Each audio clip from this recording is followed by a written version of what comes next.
اسے ساتھ لگائے بختیار صاحب اپنا ضبط کھو بیٹھے، بلک بلک کے رو رہے تھے۔ نینا بھی رونے لگی۔ وہ دیوانوں کی طرح اس کے کبھی پیشانی پہ بوسہ دیتے، کبھی اس کے سر پہ چومتے، اس کے چہرے کو اپنے دونوں ہاتھوں میں لے کے انگوٹھوں سے اس کے آنسو صاف کرتے۔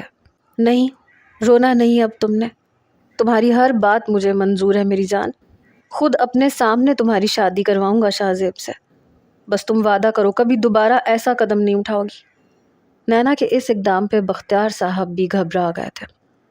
وہ منہ سے تو کچھ نہیں بولی، بس باپ کے ساتھ لگی روتی رہی۔